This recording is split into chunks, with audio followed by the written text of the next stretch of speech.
Let's go! Cool kids step to the front. Cool kids. Too sweet sound for the click. Bitch, you don't work there. Feel like I need a shower just looking Gotta at get you. right. Like, what the fuck does that mean? They ain't been the same ever since. What? Living pretty We well cut on the hand off challenge. You're gonna be single for the rest of your life. Brock Lesnar on the beast. Look at the heat. Sleep flex and Look at the repeat. heat. Whole new swag with a pass on the tag. Coming live from the west to the east. Better recognize on the mouthpiece. See the power level got I get no bitches. Bringing content on the daily. Feeling like Gresh unleashed.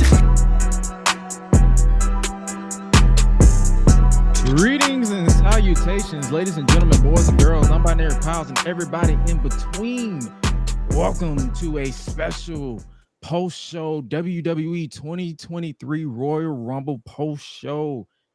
It is your boy, the voice that does the most, the purveyor of mischief, Gresh, joined as always.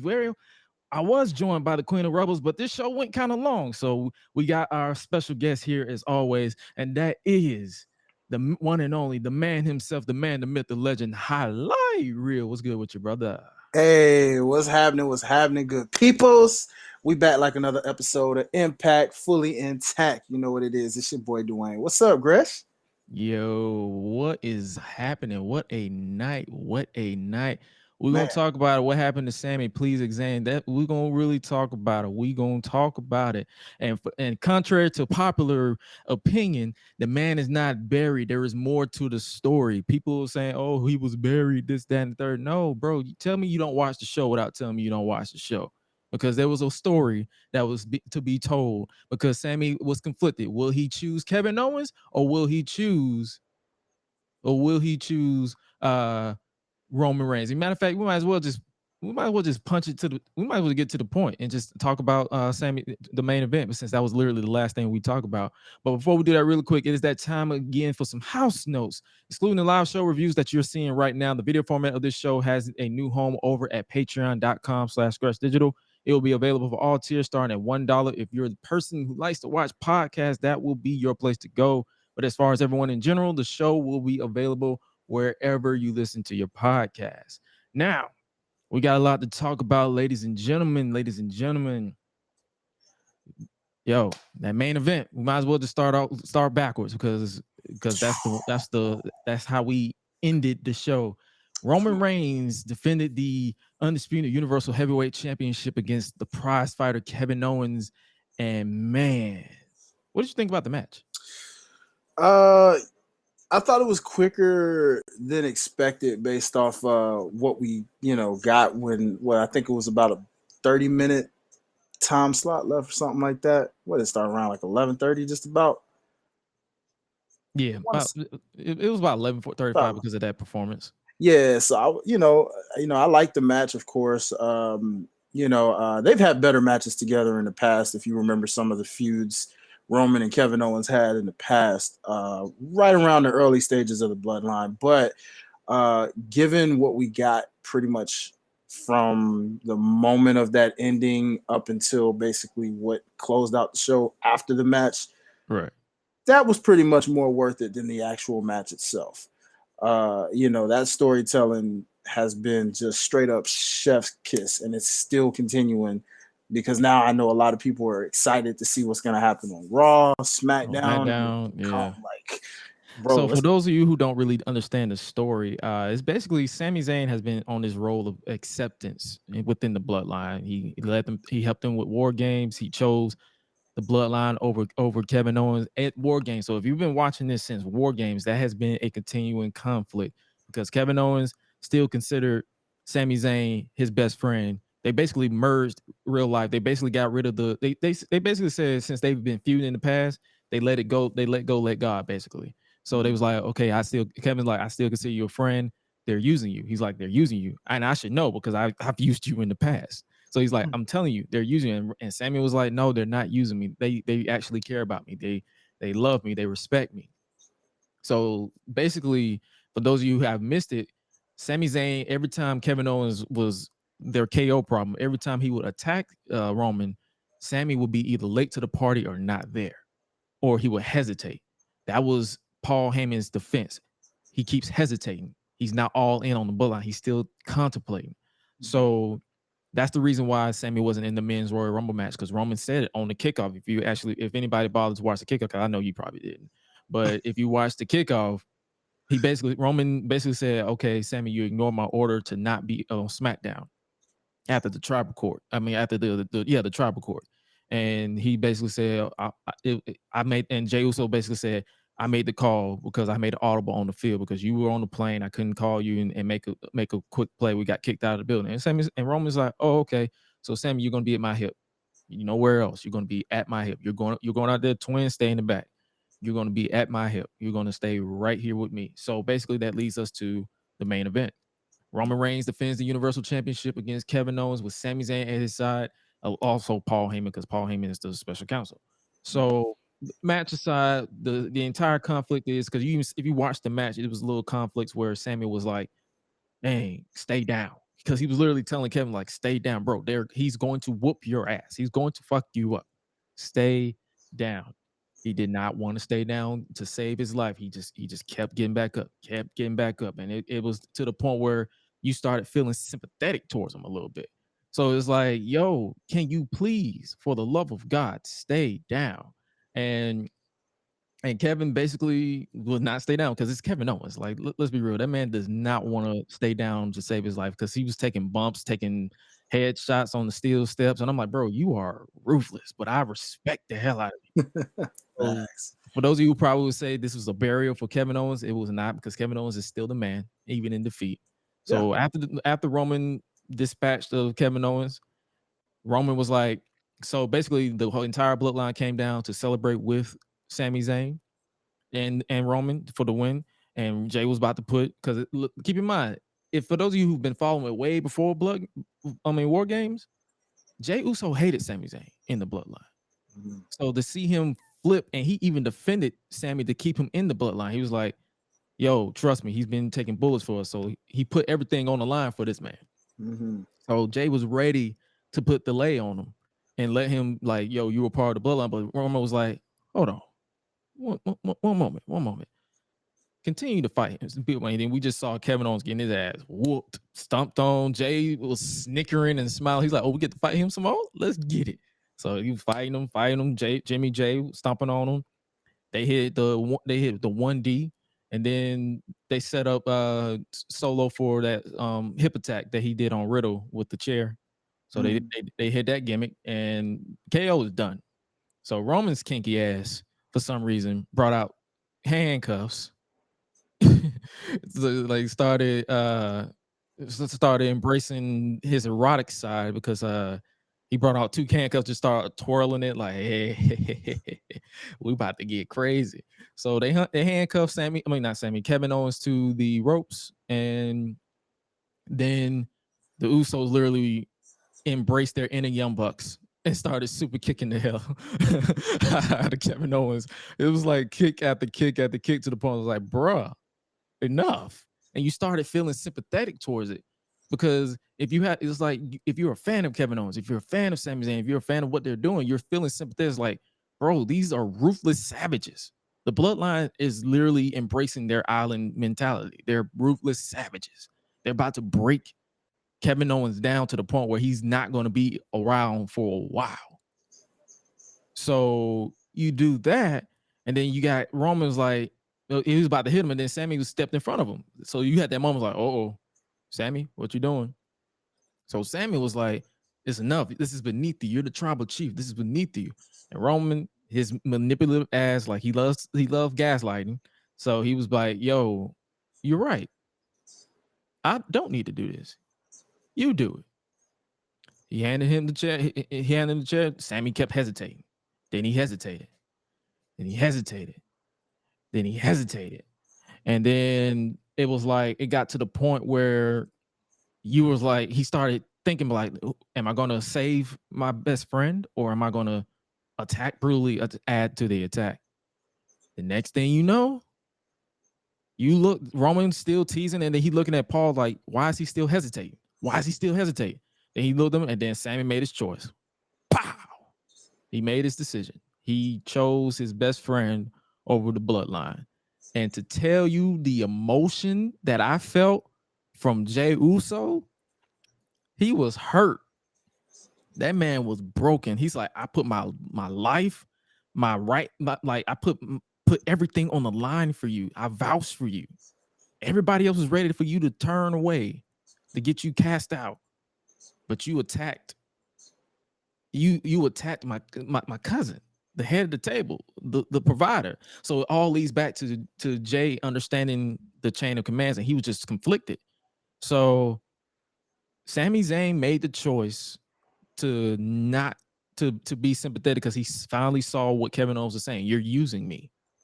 You're abusing me. You're mentally gaslighting me for your own gain, and he had enough. So Sami Zayn made that choice. He made the choice to side with Kevin Owens, and you got the ruthless assault on Sami Zayn to close the show, to the point where they ripped off the Honorary Uce t-shirt.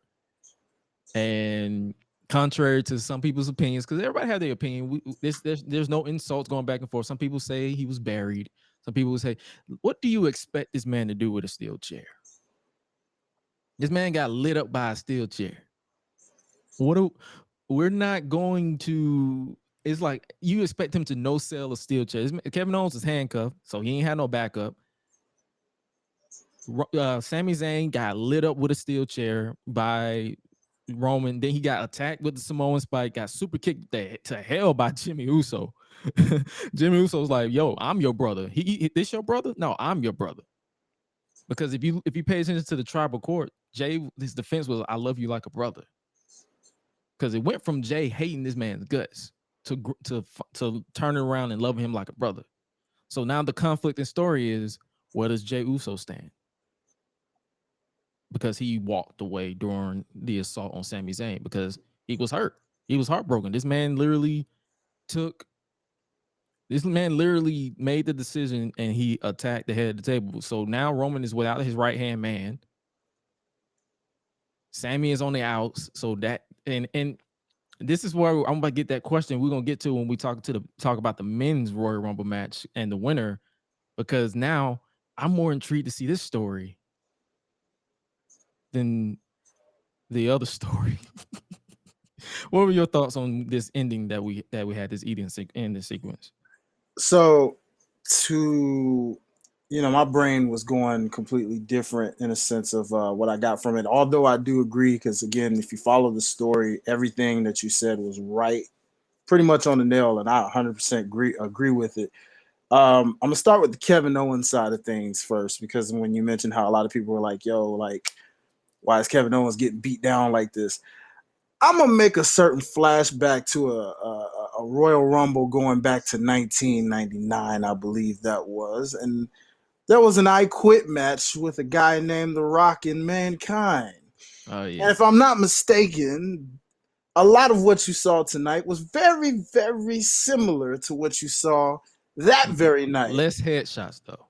Less headshots, of course. Different time period. But you get what I mean. A guy who never says die, never quits, never actually officially did ever say I quit, as a matter of fact, given we know that voice automated, I quit, all that, right? So the handcuff spot reminded me a lot of what The Rock did to Mankind in a similar fashion with the handcuff spot as well, except just, more so tied behind the back and all versus to the ropes. But I felt like that was a nice little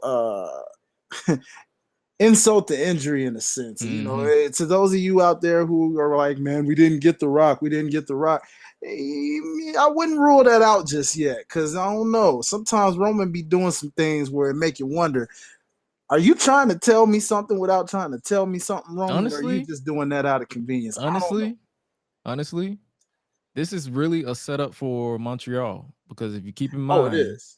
For sure. The Elimination Chamber is in Montreal, Quebec, who just so happens to be Sami Zayn's hometown. Exactly. There's your match. Exactly.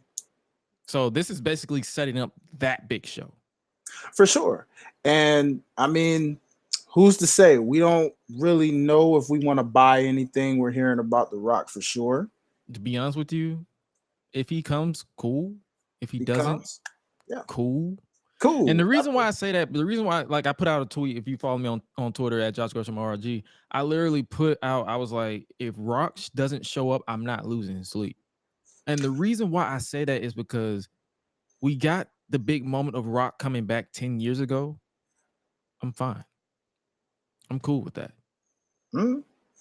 If he comes back for this, if he come back to solidify this, or if he comes back at WrestleMania, look, if he comes back at WrestleMania and sets up a match for next year like he did with John Cena, we can go on a full year with Roman without the titles going crazy and Rock coming back to set everybody straight. You literally can go that way because let's be real, Rock and Roman does not need titles. You just got to be patient. Agreed. And what up, Marty? You know, for that reason, that's what made me kind of throw that in there. As you know, maybe he's planting some little seeds of his own slowly, you know, in his own way. Yeah. That we know because this bloodline storyline has been 2 years. For sure. 2-3 years in the making. We can wait another year, or at least I can. Yeah, I mean, I'm good with it. You know, like that might be me looking a little too deep into it. You know, like you said, if The Rock's not there, I'm cool with it. But you got your people out there who, you know, because of the fact, you know, LA and like, oh man, you know, it's your home, this your area, you know, it should be, you know, this is what you wanted. But that's what I'm saying.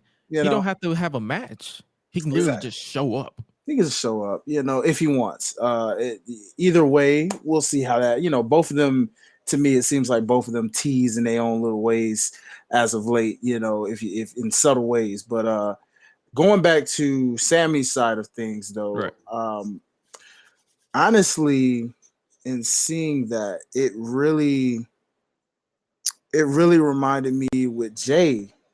I really paid more attention to that because it reminded me, I felt like a story was being brought back within a story in Jay's case, because now when you go back to how this bloodline even started, when Jay was Roman versus Jay, I got that vibe, and I said, now, I did too. Don't get me wrong, I did too. Is Jay is this going to lead to something here? You know, like I realize, you know, they're technically still tag champs, and I know there's people out there saying, you know, hey, it's out there now. Maybe we get Sammy and KO taking the titles from the Usos. Maybe, but who's to say Jay is not gonna, you know, butt back up and the right hand man turn, because that's all it takes with the tribal chief, man. You know, if the right hand man's gone, that's why when Roman attacked Sammy with the chair,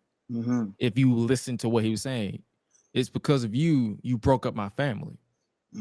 Everything that happens with Jay, Roman takes more personal. If it was Jimmy, okay. If it was Solo, okay. But Jay is the right hand man for reasons, because they are neck and neck. They are bonded. It's like you know how you be like, you have your favorite twin. Jay is Roman's favorite twin. Legit. So you're it's like, because every time you pay attention to like every time Jay stands up for something, he's more taken aback because he's like, bro, you're my right hand. You're showing you're defying me. You're showing fraction. I trust you more than everybody. He literally hugs him more than everybody. It's little things you have to pay attention to, because if you don't pay attention to it, you're not going to get it. You're going to assume that someone is buried. Oh yeah. If you don't pay attention to it, like if you don't start from when it started to now, if you're a casual viewer of WWE, I understand why you feel like someone is buried. But listen to me, listen to the sound of my voice. He will be fine. You can just watch Elimination Chamber if you want the conclusion for this story, because this was the final chapter for the KO problem. Now he has the Sami Zayn problem, and that's going to lead you into February. That's going to lead you into the Elimination Chamber live from Montreal, Quebec, where Sami Zayn, the hometown hero, he was going to get a bigger pop than Roman by default, because that's his hometown country. They just put more heat on Sami. Yeah, and you know what? Honestly, let's talk about that pop in general. Just, I mean, like, I can't even recall the last time we had a pop that loud for when Sami made that initial decision, and the way that crowd erupted. Like tonight, that right there was on par with, on top of Roman's heel heat that he got. He got a fuck you Roman chant. Bro, that right there was NWO Hulk Hogan level right there. Like legit all they needed was stuff to be thrown in the ring, which they really can't do these days anymore. But that's all that was kind of missing. I wouldn't be surprised if someone would have threw something. I would have been like, damn. Like, it's like that you want this. And then what cracks me up about it is like, bro, this is the Roman that we've all wanted, or at least me wanted since the Shield broke up. Agreed. When Roman Reigns broke the Undertaker's undefeated streak, the tribal chief should have been born right there. But you can't change the past. You can only talk about the present. Legit. This fuck you, Roman sucks. He's going to feed into it. He's going to become an unbreakable savage. And is always going to. And will Sami Zayn break that savage? No, because if you listen to what he said at the end, he said, "All bets are off now, Sami. Nothing is nothing. What you did now is going to come back to haunt you because everything is off limits. Is on limits. And that's the thing.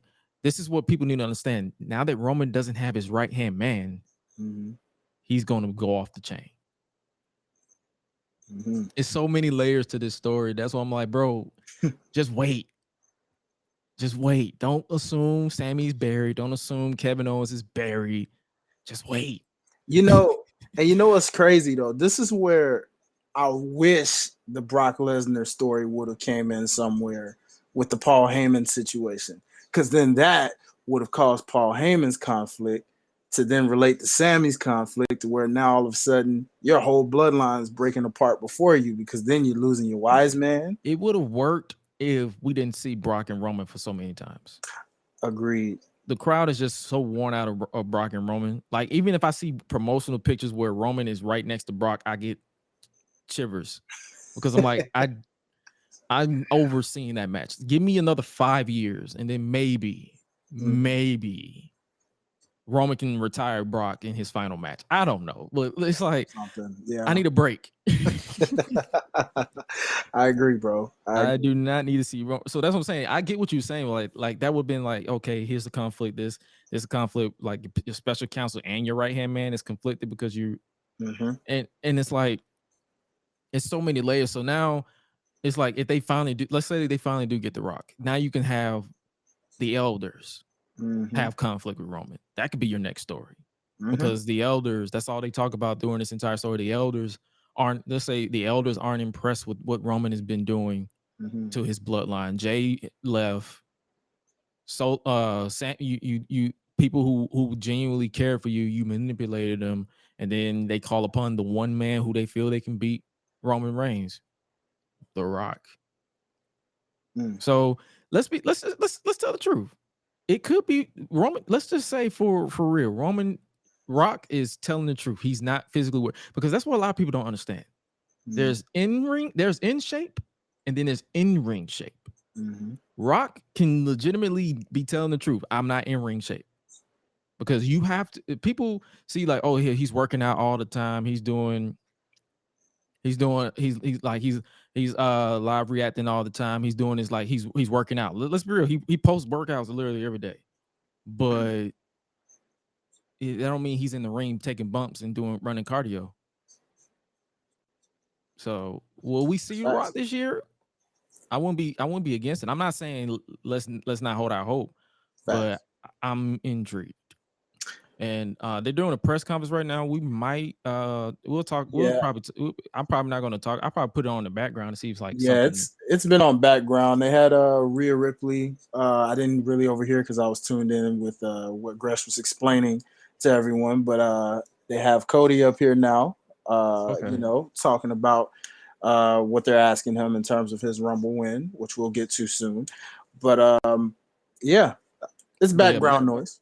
Yeah, it's background noise, but yeah, we're watching it. We paying like if anything important happened, and we got the closed captions. It's like it's pretty much your typical press conference too. Yeah, little media scrum, no biggie. It's like it's less chaotic than Brawl Out, but yeah.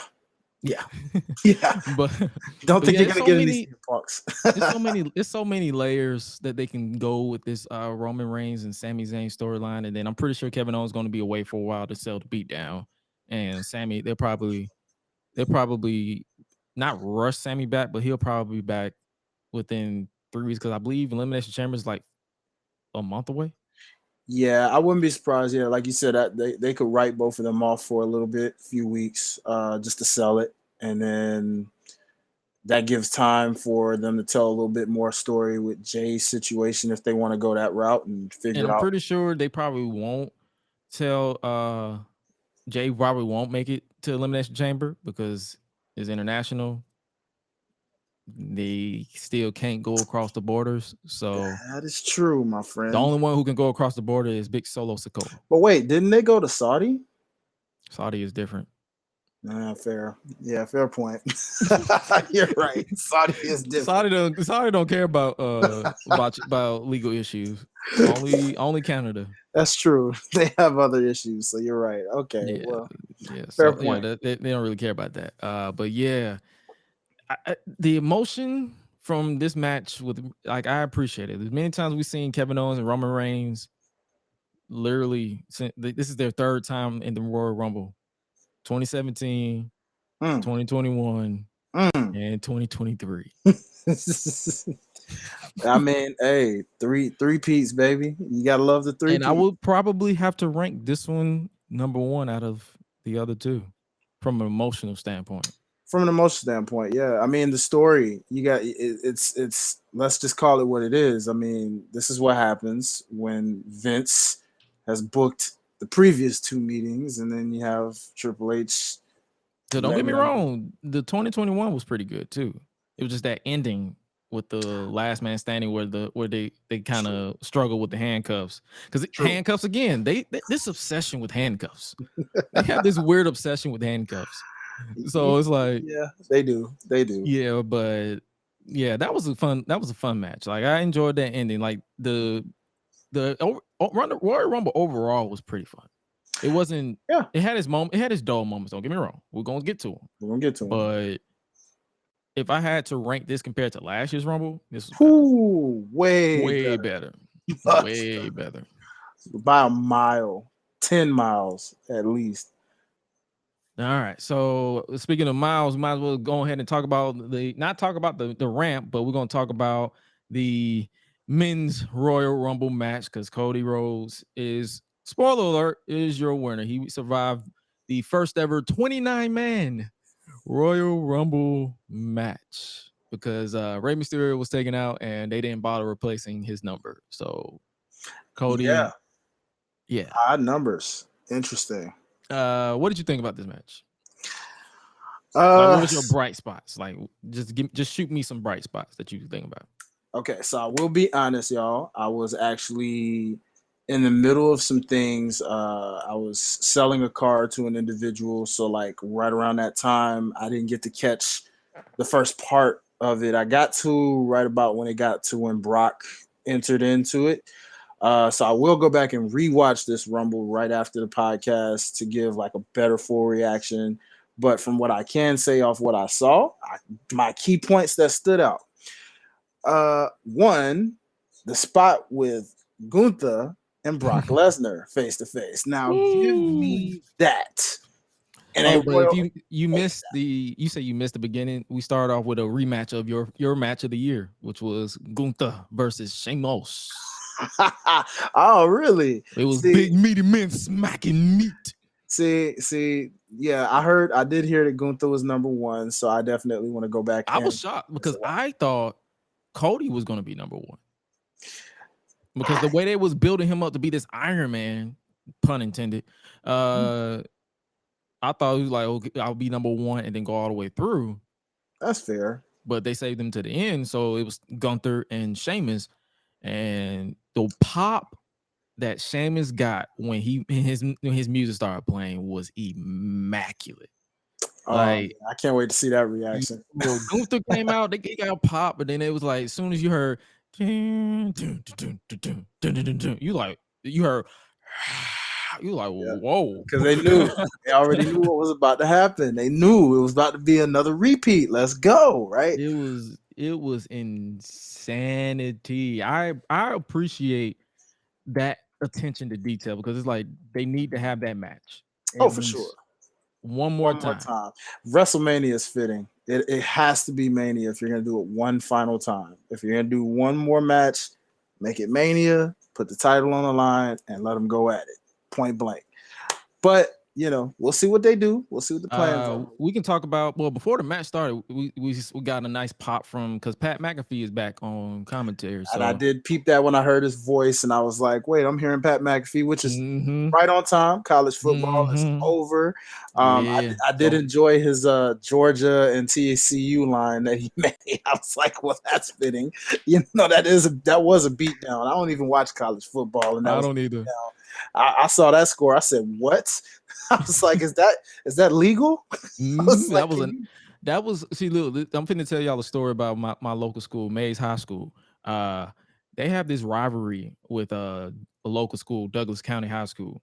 And one time they faced off against Douglas County High School, and it was Mays High like 20, 30 something, and Doug had like 7. And I said, "Bruh, y'all should have stayed y'all asses home." And it's the same scenario right here. Stay y'all asses home. I was like, "Oh my God." I couldn't even believe that was a championship game. I said, "Well, that was a one-sided." That was basically Brock Lesnar versus John Cena from SummerSlam 2014. That was a one-sided ass whooping. Oh no! Even better. That was Brock Lesnar versus Kofi Kingston. Unfortunately, I know. It hurts. I know. Believe me, I know. It hurt me to say that, bro. I said this. I know, man. I know. Like you saw how my face dropped when you said. I know. Like, I know. You got me. You got me sound like one of them old heads. Why you bringing up old shit? Yo, this is what we do. This is what we do. But we had I pulled up WWE.com, but we had the Miz at number 3. We had Drew McIntyre and all this. So they had so many stuff. Then we had Karrion Kross in there. The crowd went silent when Kross came in there. I ain't gonna lie. Yeah, I don't know what's going on, but clearly his steam is way down. His stock is gone. It's like gone, bro. Like when I saw him lose clean to Rey Mysterio, I said, yeah, he's done. I was like, all due respect to Rey, you a legend, this and that. But Rey didn't necessarily need that win. But I mean, again, it's Kross. So I guess that means. And old girl didn't even do nothing. I mean, Scarlett did nothing. She tried, but Rey was like, yeah, no. Because I think she tried to trip him, and he was like, yeah, no. And then he hit the 619. I'm like, yeah, damn. Yeah. Drew got hit the Claymore on Kross and eliminated him that way. Kofi, shout out to Kofi Kingston. He tried to do the falsy spot again, but it did not. The wrestling guys was not on his side today again for the second year in a row. It's like I feel like they need to just let that spot go. Yeah, I think it's time to pass the torch, and if you're gonna do something like that, pass it on to Montez Ford. If you're gonna give somebody, because they didn't even give him anything. Yeah, I would have thought he would have. I mean, you saw the way he was eliminated. He landed smoothly on his feet, like right in front of his in-laws. Exactly, like he meant to do that. And I'm like, well, there you go. That's your new guy to do it if you want somebody to make some infamous highlights for you. But seriously though, here's my main thought, and this is in regards to both Royal Rumbles. I seriously need WWE to do better with black folks in Royal Rumbles, okay? I need them to last a lot more than 3 minutes, 30 seconds. We're going to talk about that in the women's Royal Rumble match because shout out Lovely Laveau, but she said it's literally like 2 black women in the hall of WWE. Bro, that's not in NXT. They got a whole bunch of black sisters in NXT, but they ain't ready. Not at all. Yeah, to talk about with Brock Lesnar, the moment where you talking about with Brock Lesnar, he eliminated Santos Escobar. He did good. Angelo Dawkins, Big Dogs, who he been killing it ever since he been showing up and showing out. Chad Gable. Then after that face off with Gunther, we had Big Bobby Lashley to a nice pop. That man got oof. And he finally caught Brock lacking because for the past 2 episodes, for the past week, Brock been catching him lacking. And Oh, they boy. laying them out with F5s. And I'm like, bro, you stay in Brock Lesnar stay in black folk business for no damn reason. It's like, bro. So Yeah. but Bobby finally got his. I'm like, there's your receipt, my boy. Yeah, There's your receipt. he need yeah. I'm ready for that get back. Make this final one a banger, y'all. Please give them enough time. Do you think they're gonna do it at like because I want to see Brock and Gunther. Do you think they want to put that one on Elimination Chamber? I think Brock and Bobby should be Mania. Okay. But I definitely would, given Gunther and that seed being planted, if you can't do it for next year's Mania, do it for SummerSlam if you have to. Yeah, got to. Like that got to be a bit because I don't even think they announced the location for SummerSlam. Because if that match gets announced, we best believe we're making another SummerSlam. Oh, for sure, for sure. Best believe we're making another SummerSlam. Let's go because that's what I'm saying. Front row center, baby. I'm there for that one. I'll save up the tickets for a front row seat on that one, bro. Let's go. You best believe we going like yo for real. Brock Lesnar, F5, Baron Corbin on a steel chair before he came in. What is up with it? I feel like that's the theme for this entire Rumble event for me from last year and this year. What is this music? I should put that on a t-shirt. What is this music? For like 85% of the people. Bro. Yeah, this music. Oh God, is it trash? Like, I give them props for the fact that they trying to do all right with some of these folks that they remix. Mm-hmm. Like Charlotte, Ripley is cool. Charlotte, Asuka. Yeah, Finn Balor, I had to listen to it more than once to kind of get what they was going for, but that's a vibe. Rebel Heart, throw that shit in the trash. No, that wasn't good. Seth Rollins, like that's what I'm saying. Yeah, Seth Rollins will have quite a few hits, but they have a lot of misses. Yeah, it's like for every good one, they have 1,000 bad ones, which is really crazy to me, and I don't get it. I'm like, what y'all need, and I think that's just proof that WWE needs to license their music more again. Legit. There's so many artists out there that can literally create music. This nigga right here. Hey, hi. What's good? Whenever you need me. Just the leader of the wrestling club. He does music. It's so many people, artists out there. And shout out to the guy who does the theme music for Raw. He's a brother. So like, do license. Mega Ran, hello, he's out there, guys. Go hit up Mega Ran or something. Mega Ran, Wale. You know what I'm saying? What the freak, And shout out to the crowd for popping for New Day, but I feel bad for them because they was popping because they thought it was Big E. Yeah, they did. But then they got to understand, the real ones know that if you don't hear, well, you want to go big, then say that, then it's not Big E. Yeah, even though, I mean, I would assume that when he does come back, it probably will be the New Day theme, believe it or not. They probably won't. I think they still want to keep him. They still want to keep him separate. Woods hasn't had his song since the whole King Woods thing. Well, keep in mind they're still a tag team, Kofi and Woods, because they're the NXT tag team champions. That's fair. So, and I'm pretty sure the way that people are anticipating Big E coming back, they not finna put him back in no tag team. They're gonna try to right that wrong that they did afterwards. Because no, they got to. And Triple H knows that. What I'm gonna need them to do is I'm gonna need them to convince Brock to take the L for payback for day one. I'm gonna need them to, it's so much stuff that they get the rights that they got it wrong for Big E. Oh yeah, no doubt. And this for the record, I will say this Rumble by far has had your boy on a hot streak in terms of predictions. Because I called darn near every surprise entrant was on my surprise entrant. The only one I didn't call was Booker.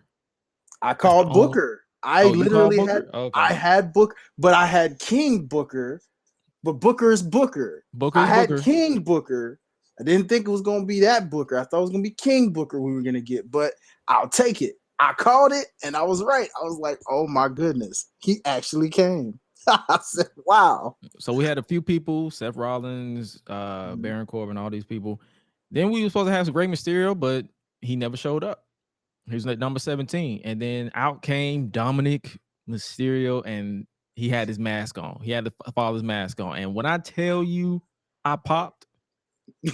I loved it. I loved it, bro. I love the hell, Y'all, bro. y'all see the swag. I'm on my Dom today, boy. I'm like, now this is who Dominic Mysterio should be.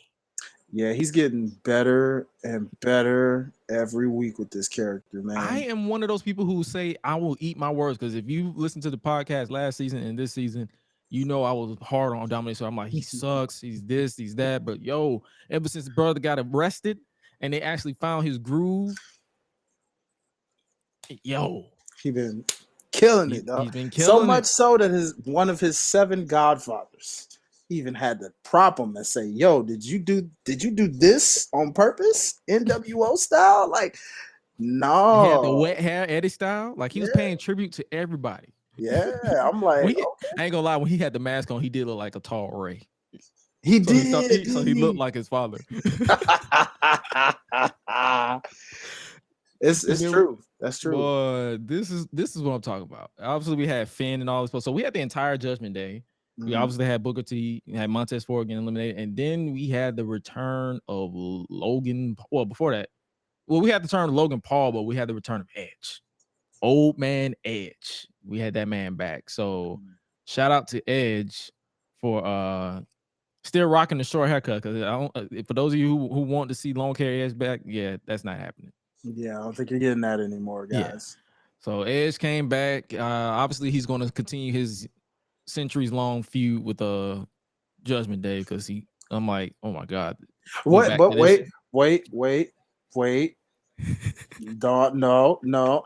That was a long feud, but the last time we saw that feud, we just talked about good storytelling. Let's not act like what we got last time. I'm not gonna shit on it completely. I'm just saying. Yeah, because I'm ready. I was hoping Judgment Day would feud with somebody else. Yeah, because even though that was technically last year, that's right on par just about what we got. I see them peaking this at. They're gonna peak this in Montreal.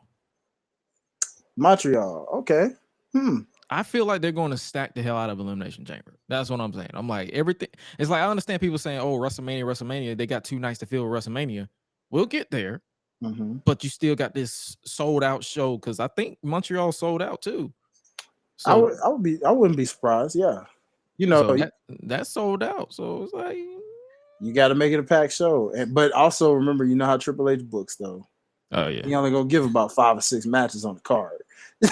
So I mean, he's in his takeover bag. And I understand why he's doing that, because WrestleMania is 2 nights. So he's like, yo, we're gonna. And Elimination Chamber is gonna probably take up 2 of those. So really, that's more like maybe 4. Well, that's if I think they're probably gonna. I think he's adamant on being less is more. So I won't be surprised if he does just 1 match. Like 1 Elimination Chamber match. And you don't think he'll do 1 for the ladies? Because I was thinking that like might be I'm saying that might be the ladies. I would hope so, because they need it more than the fellas do, I'd say. But I mean, because Roman's probably going to get Sammy, so that's what I'm saying. You got Roman versus Sammy. You got the Women's Elimination Chamber match, because I'm pretty sure Rhea is going to pick Bianca, because that's the spoiler alert. Rhea won. But we're going to talk about that, because some stuff that. There was some controversial decisions in the women's Royal Rumble match that kind of got social media on a tailspin. I was laughing at the reaction, but you're going to Rhea more likely is going to pick Bianca. That's going to leave SmackDown, because SmackDown needs all the help they can get. That they do. Although we'll get to that, but Liv is steadily letting them know she is not forgotten. Oh yeah, that was a great showing today, and she's an MVP for sure. So shout out to Liv, but they definitely need more for sure to be on a Charlotte level. Liv is getting there, but if you take Liv away, nobody. So it's like, yeah, they need to step it up, bro. Step it up. So after Logan Paul is back as well. He was the final surprise. What you think about Logan Paul in this?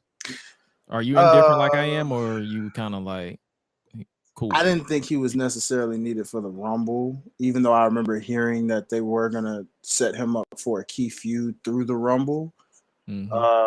I didn't think you needed to necessarily do that to do it, but I mean, I don't know who that would have taken away from anyway, because it was an action-packed Rumble for the men. So I Yeah. mean, it didn't The only really thing take that away. was left was probably someone from NXT. Yeah, I heard people crying for Carmelo, saying like, "Hey I man, he think couldn't mainly just because I survive." put out a tweet earlier. I was like, they need to recreate the Undertaker and Maven spot with somebody from NXT. And people was like, Carmelo Hayes, or Braun Breaker to Lesnar. And I'm like, okay, I can see the vision. Or someone even put Grayson Waller. And so I'm like, I even see the vision with Grayson Waller because it's like it gives more eyes on NXT. Mhm. It wasn't. And I was like, never mind. But that's something they need to do. They need to make moments for the future. And yeah, so hopefully next year they go that route if Yeah, Triple H is still in charge. I agree with that. I like that. So yeah. But yeah, Logan Paul, outside of the spot that he did with Ricochet, that got a legit shit out of me. Yeah, everybody was like, "What Because I the?" actually recorded my reaction to certain matches for content purposes. Mhm. And I was like, and I legit got a oh shit. So you're probably gonna get an audible oh shit out of me because it literally threw me off guard. Most of these, that's what I'm saying. Rumble was fun tonight. It was long, but it was fun. It was fun. Yeah, I like that. And then obviously after all that, we had the American Nightmare, Cody Rhodes. He's number 30. So what was I know I saw a lot of people's mixed opinions. They was like, if he was just going to be 30, why announce him? Why not just give him the John Cena treatment from 2008 and just have him come out? I stand with those people that say that, because my thing was why announce? I mean, the surprise was we didn't know what number he was gonna be, but based off the fact that as the Royal Rumble went along, People was like, you oh, knew he's going to like be number 30. he's 30, yeah. And because I said to myself, there's only two people that can come in at number 30 at this point. That's Cody, and dare I say the other person people were hoping to see, The Rock. And I'm like, well, it's Cody. It's The Rock. Yeah. So there you go. And you just sit there, you like, so what was the point? What was the point? Yeah, you could have, like you said, did the John Cena thing, because I guarantee your pop would have been that much louder if he would have just been number 30. Point blank. Point blank and the period. But I mean, you can't really ponder too much on it. But what did you think about the closing moments? Because you had Logan Paul eliminate Seth Rollins. I know it's all. They got a nice. Oh, I don't know because I follow a lot of people who was actually there, and they say when Logan Paul came out, you got a "he's a scammer" chant. Because I don't know what that was about, but I'm pretty sure I could hear where people were booing the heck out of him and cheering. What did he do this time? Man, ain't no. It could be the prime drink for all we know. I don't know. I mean, I'm like, what did he do this? Because I don't. That's what thing with it. Like, bro, if you're not on my TV, I don't give a fuck. Yeah, I don't keep up with the Pauls, man. So I don't know their everyday lives, or I don't even listen. I only watched this podcast when Roman was on it. I watched it when Roman and Triple H was on it. That was it. That was it. Yeah, that was anything it. else after that, I don't really care. Like, I don't. And people were literally looking at me like, why I don't know anything about like Logan Paul and KSI's little group that they got, whatever they do on YouTube. It's because I got better shit to do in my life. Yeah, I don't blame you, homie. I mean, it's not to hate on them. Get your money, do your grind. We Yeah, because I'm a content creator. Like, bro, I don't hate on fellow content creators, but it's just like I'm in my lane. He's in his lane. Yeah, I know the content that I enjoy to watch. Mm-hmm.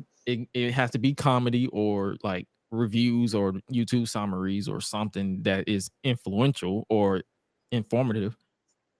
Legit. I'm not finna follow you pranking people or reacting to stuff. I don't care. Exactly. Like, I don't know, man. I mean, in this case, like, who knows? Like, yeah, let me know if he did something stupid, like if it was the prime drink. Because I had one of his prime drinks. The shit was garbage. I threw that away instantly. Which flavor was it? I think it was the red bottle. Oh yeah, no, I never tried that one. Most fruit punch flavors are horrible. Like, My favorite from that was the grape one was good, and there was one that was themed after you remember the original popsicle with the red, white, and blue? Mm-hmm. Tastes just like it, bro. Tastes just like that popsicle in a drink form. It was pretty good. But okay, someone asked who will be Logan Paul's WrestleMania opponent. I wouldn't be surprised if they give him Seth. it's gonna be Seth, likely from what we saw tonight. I'm guessing Seth because Seth is not the type of person that lets it go. So yeah, whoever eliminates him was bound to be his WrestleMania opponent. Yeah. Plus, I mean, what else are they gonna do for Seth? He has literally nothing else to do. So you gotta do that because you're not gonna run it back with Cody, obviously, since you know where he's going. So what are you gonna do? You already did that 3 times. It's like and people was like, oh, he should come back for Seth. It's like, bro, they can't top that Hell in a Cell. I'm sorry. No, there's no topping that Hell in a Cell. The emotion behind that Hell in a Cell, this man was literally had a whole purple tit. So yeah, sometimes you just know when they say it ain't broke, don't fix it. That's if it ain't if it's been done and that was the chef's kiss, don't mess with it. Don't mess with it. Let it go. Let it go. Let it go. Oh, I'm fine.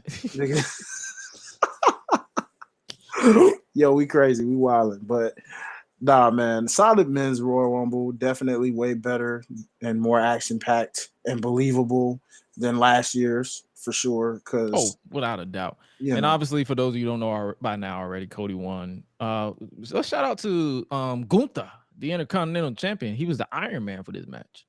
Yeah, man, he broke a record, if I'm not mistaken, as well. They were mentioning. Let me see. They said he's the longest officially to be in the Royal Rumble as of tonight. Oh yeah, because I timed it. The Royal Rumble was 1 hour and 14 minutes, and he went that whole distance. Yo, that's crazy. Unless I think because how long was Daniel Bryan in the Greatest Royal Rumble? Was it 1 hour? Yeah, but we don't count that. I don't know why that's even associated with anything Royal Rumble in the first place. I don't want to hear nothing about Braun Strowman with 13 eliminations. They still acknowledge it. It was like Braun and Brock are still tied. We ain't acknowledging that crap. No. Because if that's the case, what we going? Only thing I acknowledge about that Royal Rumble is Titus slipping on the way to the doggone ring. God dang it, that's it. That is it. That is all. Get rid of it. Stop. That is not a Royal Rumble. It never was a Royal Rumble. It never should be a Royal Rumble. It wasn't even in Royal Rumble season. Get out of here. Sons of bitches. They're going to make me. No, player. No. I can't let that slide. I just can't. I can't. You said, fuck this shit. Fuck this shit, I'm out. And by the way, again, going back to being spot on tonight, I literally called that Final Four and was just like, It had to be. Like, that was common sense right there. Like, yeah, like I did it right around when it got to like the last probably 10 or 11 people, like a little bit or something like that. But I was just like pointing them out, like, can't be Drew, can't be Sheamus. So I was like, yeah, you, and you. And it was like, all right, cool. There we go. Yeah. And speaking of pointing shit out, next up we have the pitch black match, the Mountain Dew pitch black match between Bray Wyatt and LA Knight. And by telling by your face, it was something. Because the way I said that, your whole eye just cut to the left and was like, boy. I'm already seeing the reactions to it. The pitch black match was trash. Boy. Well, I'm not gonna lie to you. This is what I wrote down because I take notes with certain things like this. I said, if you watch this sober, sorry about that. Well, I'm definitely one of those people, unfortunately, because they know I don't do those substances. But still, I'm about to say, I'm probably during this match, I probably should have handed you an edible. I ain't gonna lie to you. As soon as I knew this match was coming up, I'm like, bro, go ahead, take this. Go ahead, take this. Don't even worry about what it is. Just take it. Just take it, bro. You're gonna need to take this. You're gonna thank me later. Just take it. All right, got you, Gresh. Oh my God, what did you give me, Gresh? What am I looking at right now? Whoa. You're looking at this match. Why is it so colorful? Am I tripping? What's going on? It's pitch black. Because I was like, bruh. So first thing, LA Knight came out with neon colors. So shout out to him. He's a genius because he knew it was gonna be pitch black. So he was like, "You gonna see me regardless." And then Bray Wyatt came out. After he dipped into Ronda Rousey's eye makeup because he came out with the eye makeup. I was like, "Bro, what?" I'm like, "Did you ask Ronda to hit you up? like what's going on?" What are we looking And at? then the lights went dark. And I was expecting it to be pitch black, like black.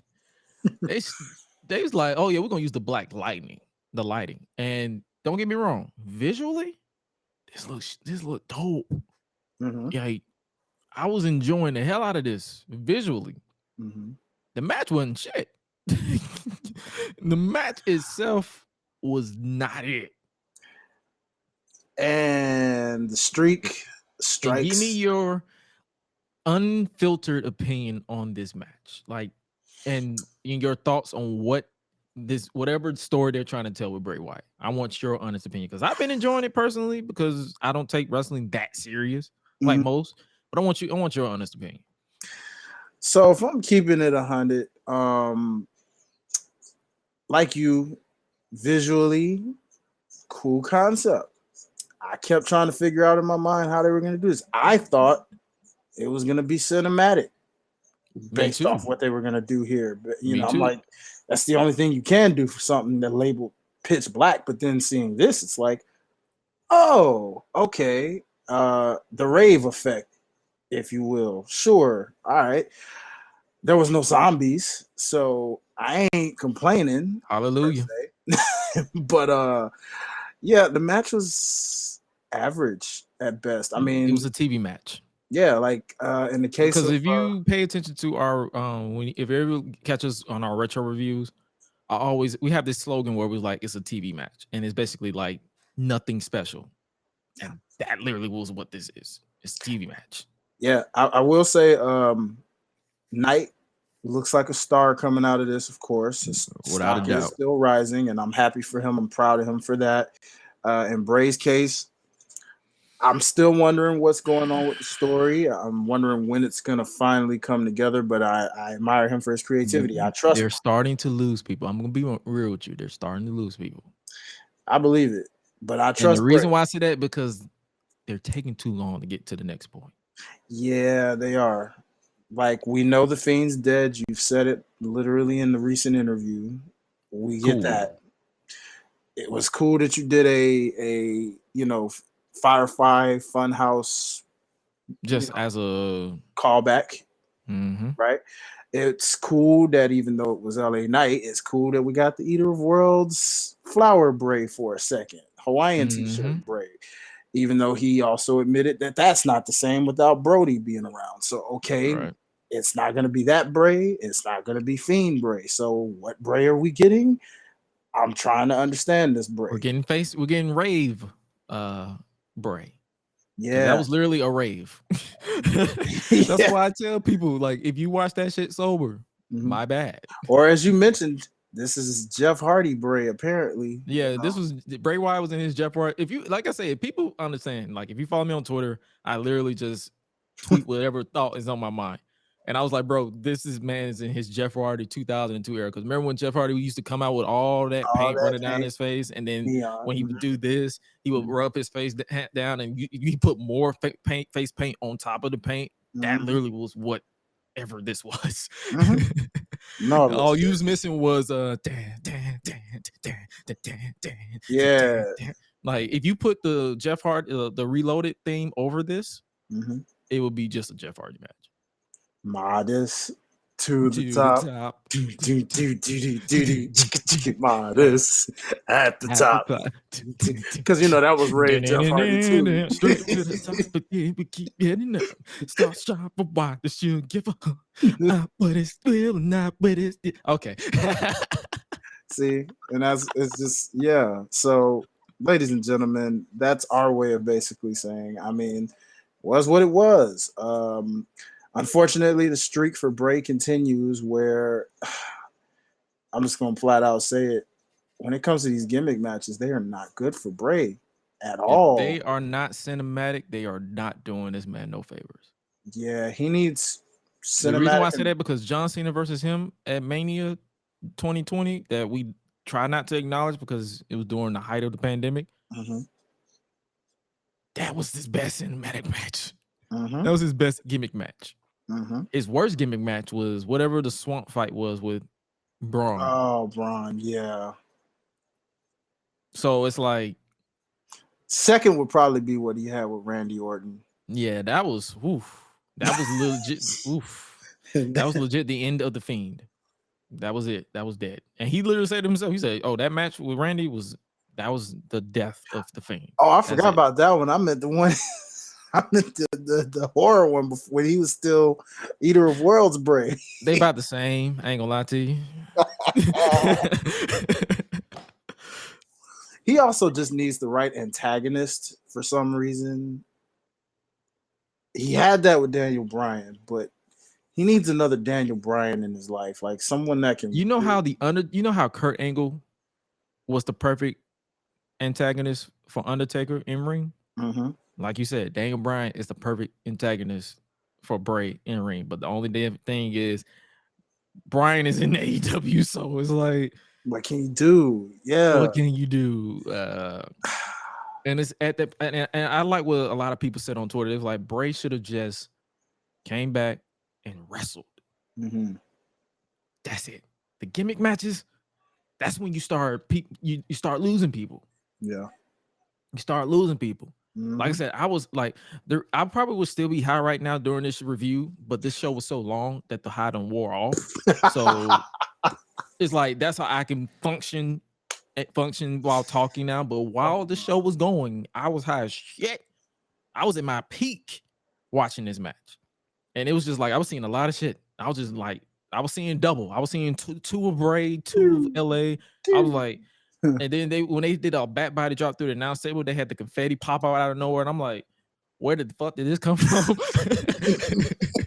It's like so many questions. Confetti that was still secretly on the floor even after the fact. It was like, I was like, sweep it up. I'm like, oh my god, where did this come from? And you know, Corey actually Graves even said that too. So he must have reenacted whatever your mom was thinking because he's like, I said, what is this? I was like, brother, we trying to find out ourselves. We don't. And then I like what someone said on Twitter. They said, bro, I'm gonna need them to start letting the commentators in on whatever Bray is trying to tell, because they can't be confused as we are.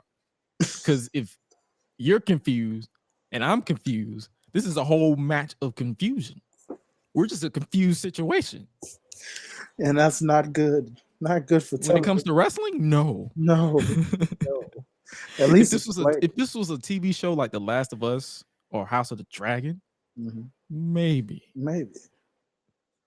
This is wrestling. Yeah. There's only so much confusion you can do before you lose people altogether. And Bray is on that at that point. And as much as I'm enjoying the ride, like don't get me wrong, I'm a hardcore Bray fan, but I got to tell you the truth. They need to get to the point real quick. Like as of this Friday. Please do. And that's a perfect segue into the championship match as well. Because because Bianca Belair retained her Raw Women's Championship against the woman who says she's in control. Didn't she say that during the entire? I'm in control now, not Uncle Howdy, not Bray. I'm in control. Well, you're in control of giving us an average match at best against Bianca Belair. And that's no fault of Bianca. Nope. And I'm gonna tell you the truth. People can hate me for saying that. People can say I'm shitting on Alexa Bliss. I'm telling you the truth. One, I saw this match on Raw. It was literally the exact same match they had on Raw 2-3 weeks ago. And they have no chemistry. None. And to keep it 100, Alexa just ain't been the same since. She has not been the same. Y'all. The goddess Alexa, I need that Alexa back. That Alexa is gone. Wherever that Alexa was from that era of the goddess. She is not motivated. Yeah, we need her back, bro, because I don't know what this is. No clue. And I was like, I'm gonna keep it above. The match was, I'm not saying this match was bad. It was another TV match. The two matches that weren't the Royal Rumble match or the main event were literally TV matches. Mm-hmm. It was literally no lie. I literally stared at my phone that entire match. Oh, the entire match. Like, if for those of you who aren't in my Discord, I literally was in the Discord chat with shout out Coltrane, shout out Kingpin. I was literally in the Discord chat on Twitter, like, all right. And all of us was like, yeah, we've seen this match. And it's not good. Not good. Not good. There was no shenanigans. There was no interference. There was no evil Bliss tease. It was literally just the same match they had on Raw here tonight. See, man. That was another thing I called in my mind during shout out to everybody who tunes in with Life's Botch podcast, but I was saying the same thing of like, I figured that was gonna be the worst match on the card, with all due respect to Bianca, because again, as Gresh just so greatly put, it's not her fault. It's just, again, Alexa is not the same and not motivated.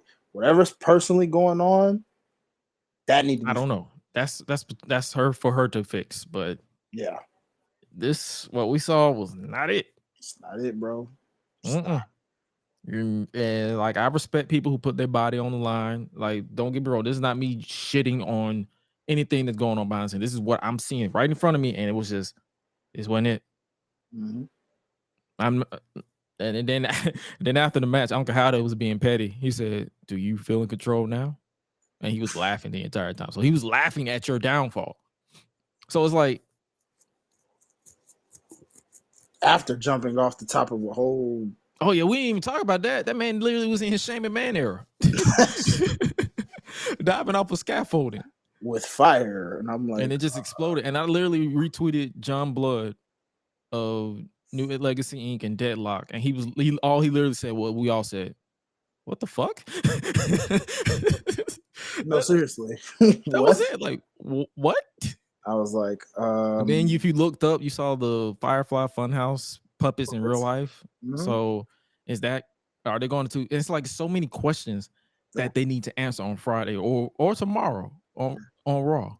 They need to answer the question: is Bray in control? Is Uncle Howdy in control? Who the fuck is Uncle Howdy? Is Alexa Bliss getting back into the fold? Is Bray screwing with Alexa's head to get back at her? It's like they need to give us that context, because there's only so much teasing you can do before you lose people. And that's writing 101. Yeah. This is coming from somebody who's written scripts, who's written shorts, who's written plays, who's been in plays, and every director I've worked with or come across with or producer or whatever tell me, if you want to keep your audience, you have to give them legit context. Not only that makes sense, but it has to work. And so far it's not working. If I'm sober, because I'm sobered up a little bit.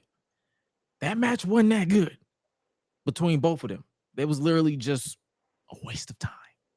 Because there was no final climax of the context. It was literally just, they just added more questions than answers. What is Uncle Howdy's point with Alexa Bliss? What is Uncle Howdy and Bray on the same page again? Has Bray finally let Uncle Howdy in? So many questions that I feel should have been answered tonight. That should have been answered. But you left us with more questions, and you're probably gonna get a few casuals, yeah, of course. But as a hardcore, we're probably gonna start tapping out soon.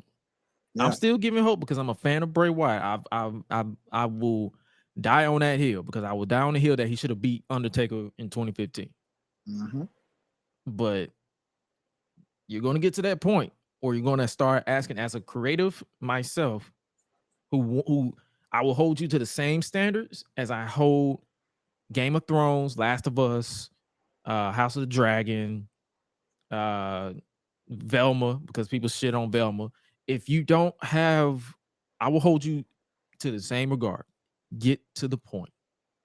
Point A, point B. Don't give me point A, A2, A3, A4. Oh, here's A3 and here's A5. And then here's A6. And then here's A7. No, go A to B. We need to get there. Because you're going to start losing people. Yeah.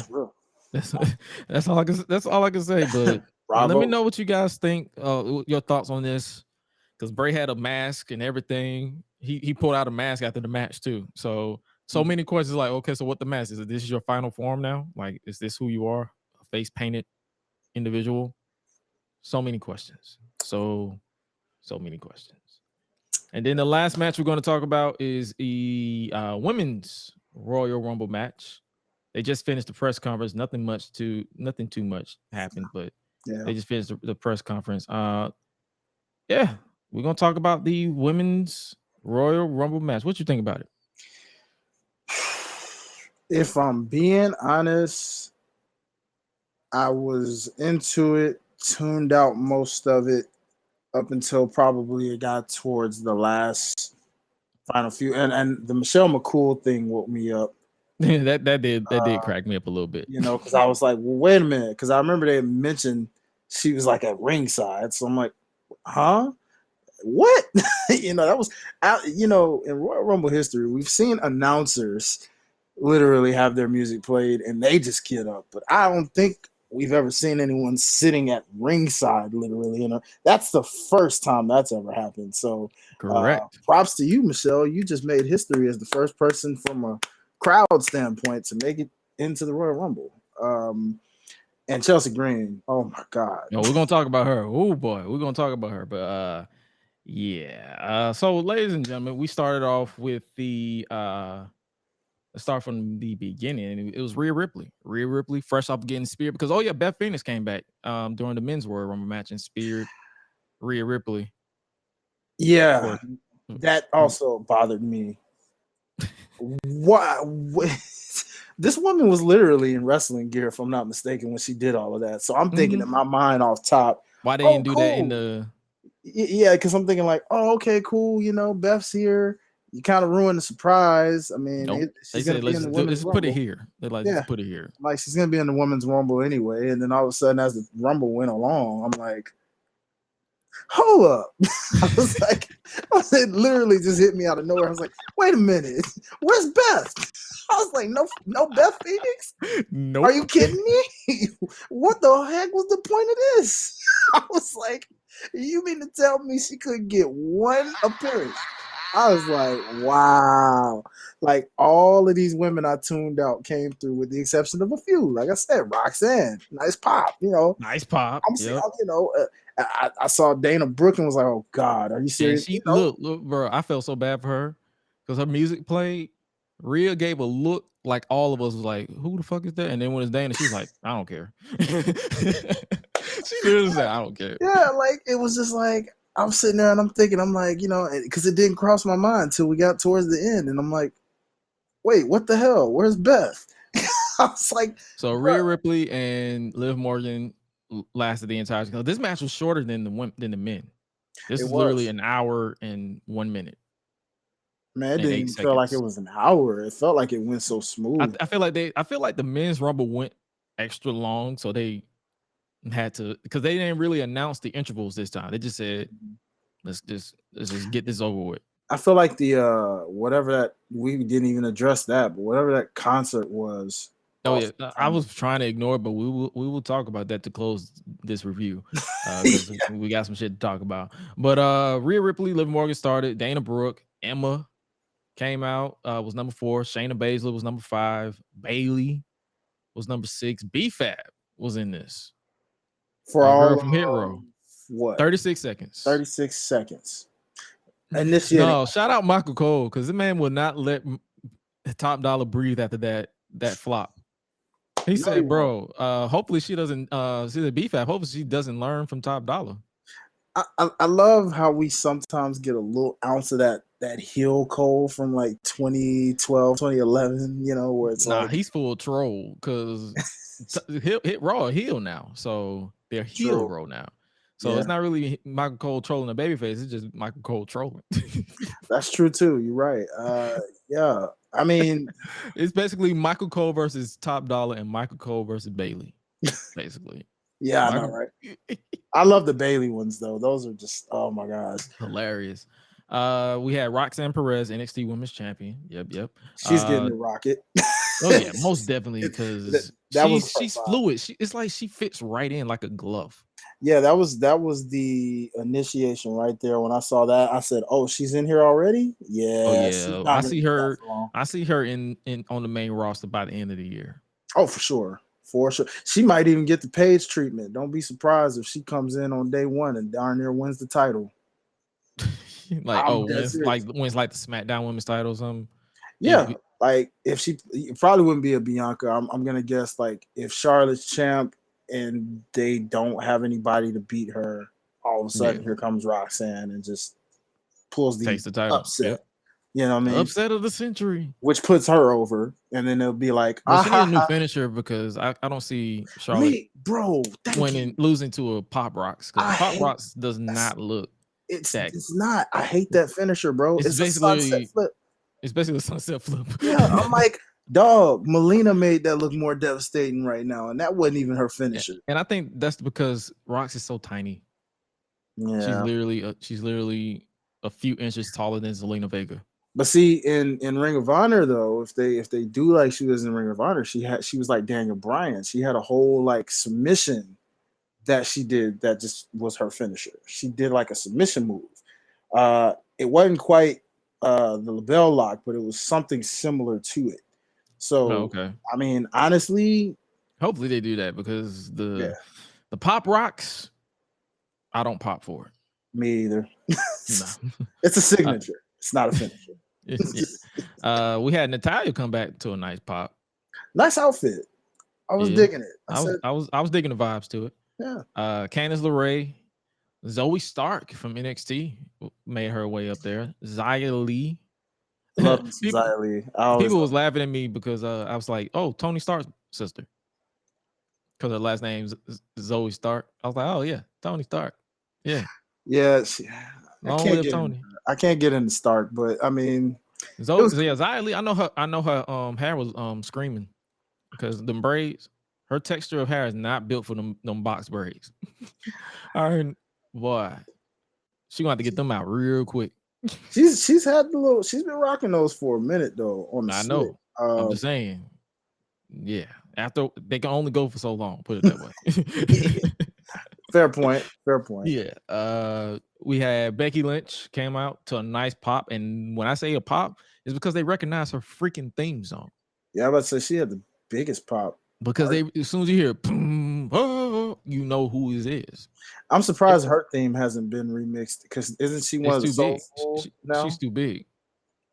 But like literally out of all, she's one of those. She's basically in the same camp as the Usos. You can't change their thing.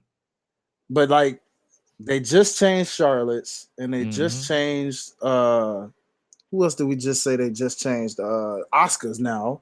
So that they're no longer a part of that, which means CFOs only has a few left now. They only have 3.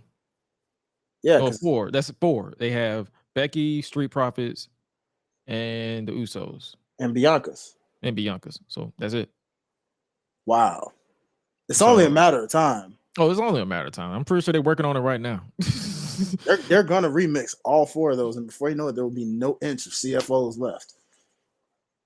That's the sad part. You can only hope and pray that when they remix the Street Profits theme and Becky's theme and all these folks, because if Charlotte's theme gets remixed, Becky's definitely going. They'll still have that. Oh, watch. They're gonna have that. Probably a more little bop to it. Oh my God! Someone take their Fruit Loops away, please. We had Tegan Knox come out. Asuka, Piper Niven is back as Piper Niven. She's no longer Dewdrop, even though the commentary kept making Dewdrop references. Hold up. We can't just glance over Asuka like that, though. No, because she's not there yet. Oh, okay. I thought I heard you say Asuka for some reason. I was like, my bad. Then we got Asuka, or AKA Kana. Kana. Kana is back, baby. Looking. She was in her woof. And I and you can put her theme song as one of those. Yeah, this is a good one. Yeah, from Death Rebel. Because I like the way they did that. That was sick. So, what do you think they're going to do with Asuka now that she's ruthless? Well, it reminded me, for one, how over Asuka is and always has been. Because she got the second biggest pop next to Becky. Pretty much. One would even argue it was a little more longer impersonated, maybe, because the moment that was revealed, the pop got louder. It was like, whoa, you know what I'm saying? Like, so I don't know what the thing is. I don't know yet because the title picture seems to be all but set. I know you ain't running Asuka and Charlotte back unless you're giving Asuka her win back. So I don't know. See, that's the thing. SmackDown is so lopsided, but they need star power. They do, and that's what I'm saying. Like Asuka is that. So it's either you go that route again, or I don't know, because she's there. She's still main event worthy, bro. Like that pop. This reintroduction, yes. And you, I don't know where else you go with it because you can't give that to Bianca. You can't. That's not fair. If you do that, so Asuka needs her win back. They need to tell the story of Asuka being obsessed with Charlotte. She needs that win back. Yeah. Because if you think about it, Charlotte, I don't think Asuka has beaten Charlotte. No, she has not. And her momentum hasn't been the same since that loss to Charlotte. No. Like, and then it made it worse in 2019 when she lost the SmackDown title to her for no reason. Oh, yeah. Because they wanted to make that triple threat a winner take all for no reason. It did not need to be winner take all. Yeah. So I for one, I would say if you have to do that, do it. If you have no other options, set us up for that and make it with the right decision. Because actually, I feel better because now that I think about it, Vince was kind of over that back then. So Triple H knows that and wants to recreate that. So if that is the plan, he's gonna tell it in the story and find a way to like reintroduce this Asuka that we should have had for the past, I don't know what, 5-6 years now, 7. How long she's been on the main roster since 2018? Yeah, so 5 years. Yeah, so yeah, I trust you, Trips. I know what you're gonna do. I want to trust you, so please don't fuck it up. Please don't. Please don't. After Asuka, Piper, we had Tamina. Nobody meaner than Tamina. Looking good, man. Looking good. And then we had Chelsea Green. Chelsea Green made her, I guess you could say, re-debut for like what, the third time? Is this like the third time? Yeah, I think she was. She had one stint in WWE before the Black and Gold NXT, but it wasn't like a main roster thing, I don't think. No, because I remember she was on the main roster twice and she got injured. Oh, well, Both of them. Yeah, she did. So fingers crossed that doesn't happen again. Yeah, and then she went in and she was eliminated in 5 seconds. She beat Liv Morgan's record because Liv Morgan's record was 8 seconds. She's now at 5 seconds. Yep, and not quite Santino though, but close enough. To tell you the laugh that I let out, I'm pretty sure I woke up the entire house with the laugh that I let out when she got chucked over by Rhea Ripley. I was bawling. I could not. That was, you know how you got that good belly laugh? That was a belly laugh. Like I was laughing from my soul. Oh man. That's a serious laugh, bro. I know that laugh. I love that laugh. That's the best type of laugh, man. I could not control it. I was like, yo, this shit is funny.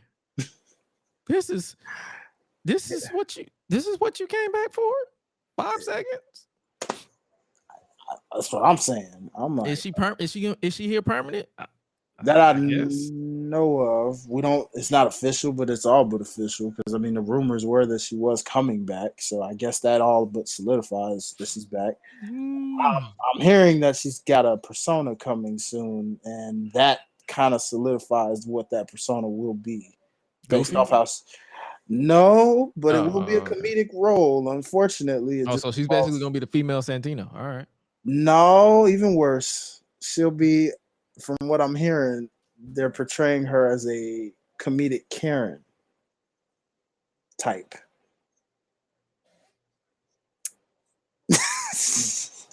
Yeah. Nope. Nope. Nope. What? That's what I'm saying.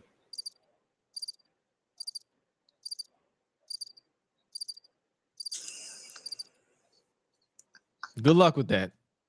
Good luck with that. That's all I'm gonna say. Good luck with that. Hey, we had Zelina Vega, looking as good as ever. can we talk about that for a second? Because let's talk about it. First of all, I was talking. Shout out to my boy Rick, man. I was sitting here telling him on the phone. I said, "Dog, why didn't they do this with her before? Like, this is her gimmick right here.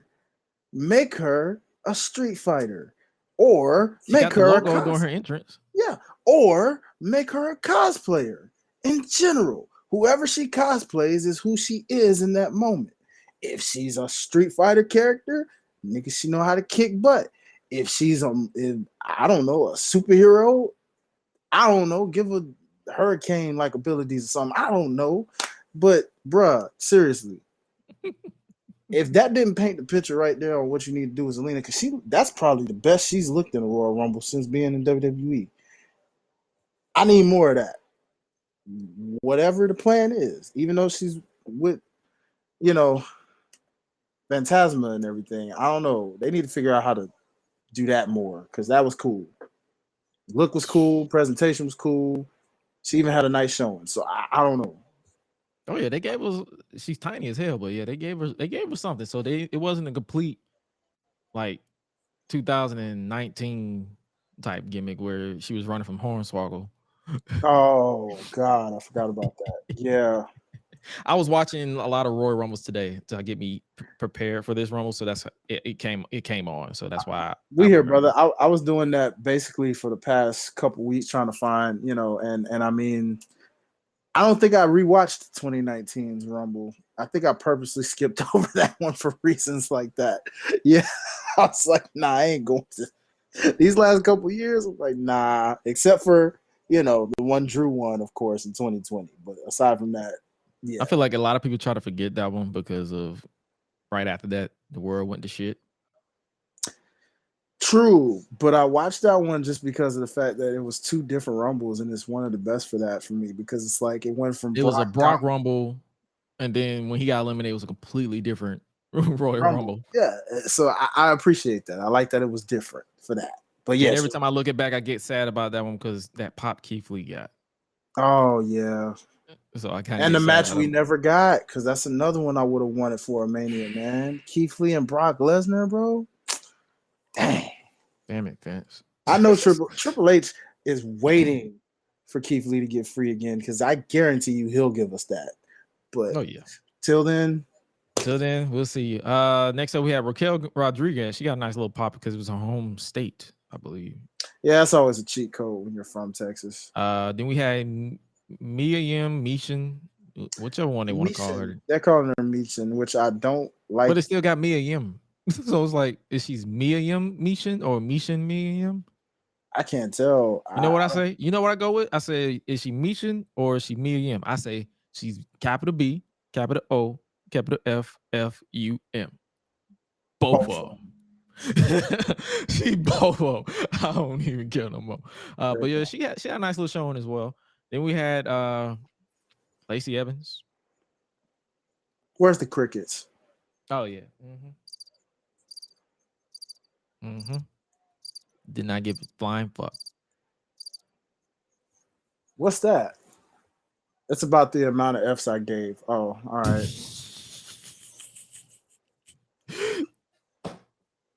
That was it. And then we had her twin, Michelle McCool. We talked about that. I couldn't tell, like they look alike. So I was like, oh shit, they had the same hairstyle and everything. Yeah. I can't unsee that. Thanks a lot. Oh my god. Oh my god. I can't unsee it. I can't unsee it. Nope. Yeah, and then we had Indy Hartwell. She was the last of NXT. Point. They dropped the ball. I was praying and hoping, and I tried to call it because I was hot all night. And I was like, the moment someone tries to eliminate her, Dexter Lumis shows out of nowhere, saves her, brings her back in for a nice little pop, index reunion, but nope. I feel like they want to forget that storyline, which, yeah. I guess so. Sonya Deville came out next. Then we had Shotzi.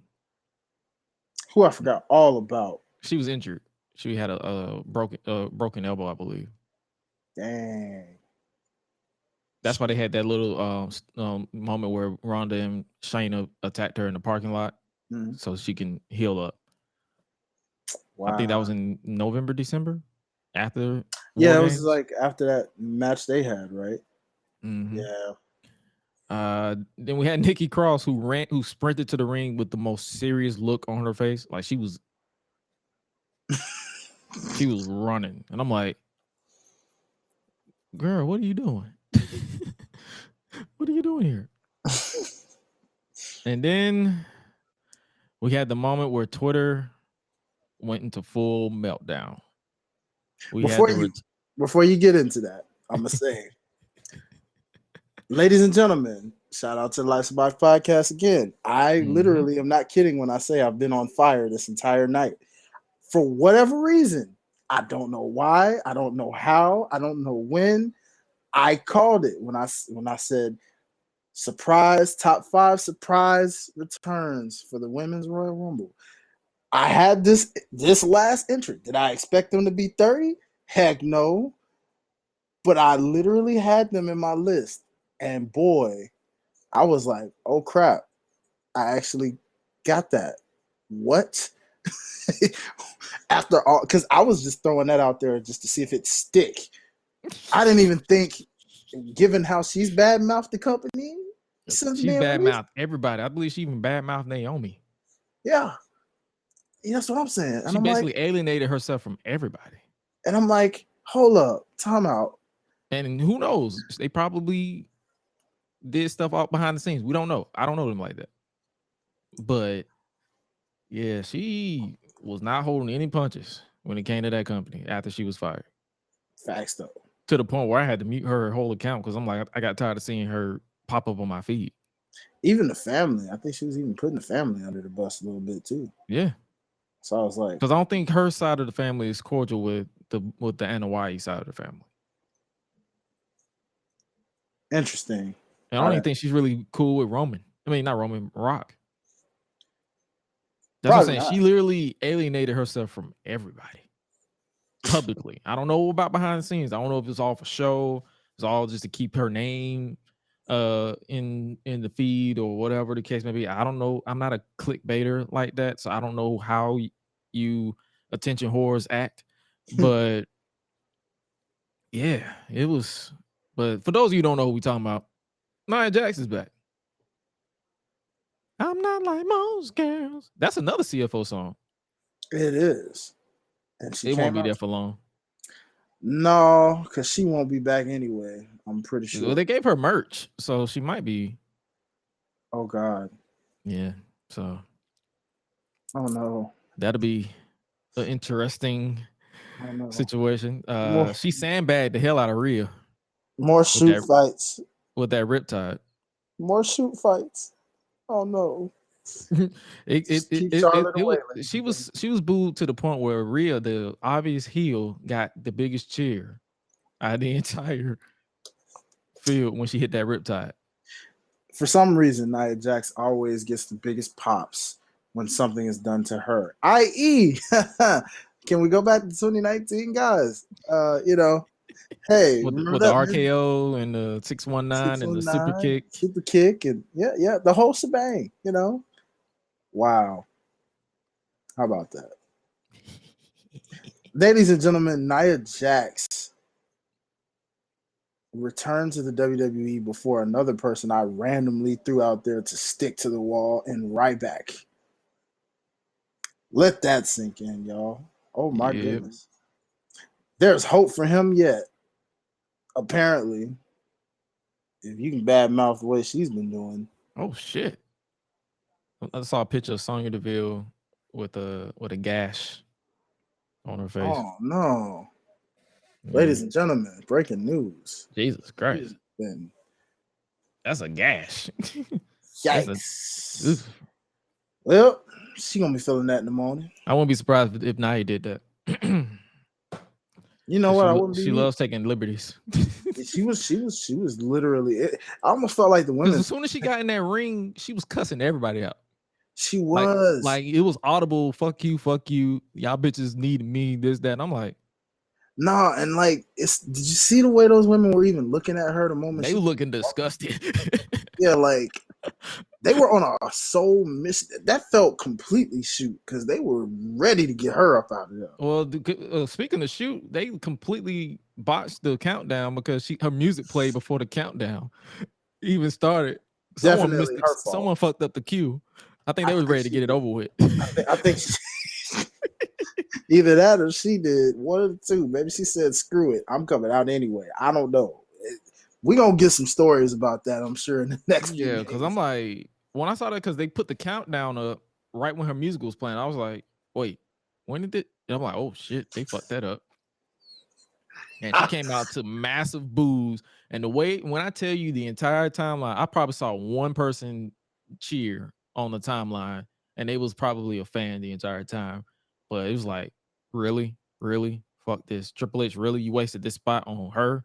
Really? Fuck this, fuck her, fuck you. And I'm like, and all I did was, I was shocked. I was legitimately shocked because like I tell people all the time, I purposely avoid dirt sheets during the Rumble because I want to be genuinely surprised. That's how I got a genuine reaction when Edge came back, and I got a genuine reaction when this entire Rumble happened, and when Nia Jax came back. And my genuine reaction was, what? Yeah, I know. I mean, I was surprised. To be fair, I mean, I didn't hear anything about Nia Jax making any kind of returns. I just threw that out there on the wall out of just poking fun out of, hey, let's see who makes some returns here or whatever. And then I saw someone say, "Oh, The Rock's mom is there," but don't realize that she's close with Nia, so of course she will be there. Unfortunately, yeah. So. Yeah, I don't know, man. That's so weird. Nia will probably have to do a lot to get positive reactions in the eyes of the fans, but right now they genuinely don't give a shit. Yeah, I feel like they hate her even more now than they did before. Ken said they told her to hurry up and go. Yeah, they said get this shit over with. Legit. My thing is, if they were gonna do that and do it like that, why the heck put her at 30? You could have put her at 1 or 10 or 10 15, or 20, something, any number but 30. That was disappointing. It was like, oh, that's 30? Okay, because a lot of people was like, oh, I wanted Naomi to come back. Yeah. I don't think Naomi coming back. At this point, I don't think so either, y'all, because I real deal had her as my potential winner outside of Rhea. Like, it was either Rhea or returning Naomi, because I was when it comes to the Rumble and the championship matches, all my predictions came through. I picked Cody, I picked Rhea, I picked Roman to retain, and I picked Bianca to retain, and I picked Bray Wyatt to win. Yep. So it's like prediction across the board. I sweep that. I beat Swallow because I believe she picked. Matter of fact, I think I got her predictions. I believe she picked because she was gonna be on here, but this show went on too long and she had to go to sleep. She picked Roman Reigns, Bray Wyatt, Bianca Belair, Shotzi, and Seth Rollins. Don't ask me why she did that, but yeah. Hey, you know, everybody's okay to dream. You know, and I believe you picked Roman, Bray Wyatt, Bianca. You said give me Naomi as the winner and then Cody as the winner. So yeah, I literally really believed that it was possible. If Naomi was gonna really for sure shot come back, would have been now. The only other hope is a day after WrestleMania for that. For a day after Mania pop. Yeah, that's the only thing I can really tell you at this point. Put it this way, if she don't come back by after Mania, just give it up. Give it up. Yeah, at that point, you just let her do her. And now she did tweet, "I love y'all," and a lot of people. I'm pretty sure because people were legitimately like, "Oh, they want me Naomi. So she was like, I love y'all. Thank y'all for the support. Mm-hmm. So to any Naomi fans out there, you know, us being definitely Naomi fans ourselves, for sure, just, you know, there you go. And then we got the Battle at the Valley coming up with Mercedes Moné challenging Kyrie. We might check that out. For sure. Yeah, that definitely is something on my checkout list for sure. We might have to check that out. And what time was it? Is it early in the morning? So I got to go back and look at it. It was on Fight TV, and I think it was only like $20 too. I think it's early in the morning. Oh yeah, I'm gonna watch it. I know because I got New Japan World, so I'll probably watch it in Japan. I mean, in Japanese. Sweet. Okay. I don't know what it is. I enjoy Japanese commentary because their enthusiasm. Yeah. I love it. Yeah, I don't know what they be saying. I need to study Japanese because I have roots in Japan. But yeah, I enjoy when they be talking. So in all honesty, everything about Japan is awesome because even when you're watching a good anime in Japanese with the subtitles, yeah, you know, you're just like, oh, it makes you love it that much more. So that's what I'm saying. So yeah, if we both agree to it, we might just review it and just check it out because hey, I'm with it. Shout out to my guy Kevin the Jet Knight. You know what I'm saying? Because what I'll do is probably just go to bed that night because I believe our time it'll probably be like 2 a.m. Yeah, I'd be with it. I'll take a nap, and then we just review it right afterward. But yeah, Nail. I enjoy the ring announcing, and that's what I'm saying. I enjoy. It's like their enthusiasm is literally it. Like the way they get announced, like they was like I liked when Mercedes made her debut. They said the CEO Mercedes money, and I'm like, huh. So it's different. It's not too formulaic. So I appreciate that. But back to the Royal Rumble, the obvious winner was none other than Rhea Ripley. Rhea Ripley picked up the win. And shout out, like you said, to Liv Morgan for being the final, because the final 3 was Asuka, Liv, and Rhea. And that ending sequence. Shout out to Rhea Ripley for making me bite on her being nearly eliminated. She's that good. Yeah, and not to mention, I mean, just in general, that final 3, perfection. That was a great final 3 to have. Asuka with the mist, blinding Liv Morgan. It was blue mist this time. It wasn't the green because her new aesthetic is blue. She got eliminated by Rhea Ripley, and then then Liv, she was fighting for her life, trying to find out like because she couldn't see. She could not see. She was fighting for her life, trying to figure out where and then she finally started hitting her hands, and then Rhea, with her incredible core strength, lift her legs up and just say yeet, and eliminated Liv. And I'm like, chef's kiss. My pick. I almost would have had a gripe with the fact of, hey, Liv, why wouldn't you get back in the ring? Oh yeah, you can't see, so never mind. You know, it's like, well, because in my mind I was like, Liv, get back in the ring. Get back in the ring. And I'm like, oh yeah, you can't see, so you can't. And then shout out to Rhea for waving at the Mania sign. She was like, how are you? Man, you know, it fits. It fits. So that's her whole new. I was like, she's like bump pointing because that's played out. Let me wait.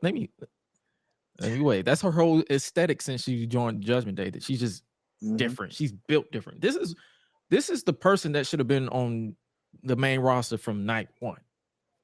But we just had to get there. It was a journey. Trust me. It was She's been Raw Women's Champion, but this version, and it's like, what poetic way? That's why I'm saying her versus Bianca fits at Mania, because Bianca hitting 1 year, and then Rhea Ripley taking the title at her 1 year.